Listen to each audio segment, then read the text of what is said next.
শুভ সকাল সকলকে। কালকে রাতে না খুব সুন্দর ঘুম হয়েছিল, সেই জন্য আজকে সকাল সকাল ঘুম থেকে উঠেছি। জানো এখন ঘড়িতে কটা বাজে? সকাল 6:30। আজকে আমার মুড একদম সুন্দর আছে, সেই জন্য মাকে বললাম আজকে সকালের চাটা আমিই বানাচ্ছি।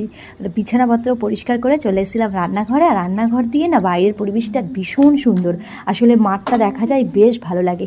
আর এটা কিন্তু পটল ক্ষেত। তারপর রান্নাঘরে এসে চা বসিয়ে দিয়েছিলাম। আর আজকে সকালের টিফিনে আমার সবচেয়ে প্রিয় খাবারগুলো ছিল। এদিকে বাবাই তো বিভিন্ন রকম খেলনা নিয়ে ব্যস্ত, স্নান হয়ে গেছে, ওর খাওয়া কমপ্লিট, এখন ঘুমাবে। আর আজকে মেনুতে মা অনেক কিছু বানিয়েছিল, সব থেকে স্পেশাল ছিল মাটন কষা আর মাছের ঝালটা। তারপর তো বিভিন্ন রকম ফল নিয়ে এখানে বসে গেছিলাম খেতে। তার মধ্যে কাঁঠাল আর আমটা ছিল আমার সবচেয়ে প্রিয়। কাঁঠালটা আমি এই ফার্স্ট টাইম খাচ্ছি এই বাড়িতে এসে, এবছরে আর কি। বাবা এখানে বাবাইয়ের জন্য 2 রকম জামা নিয়ে এসেছে, জামাগুলো এত ভালো ছিল। আর সঙ্গে এনেছিল এই জুতোটা, জুতোটা আমার বেশ পছন্দ হয়েছে। চলো আজকে ভিডিওটা কেমন লাগলো জানিও। পাই।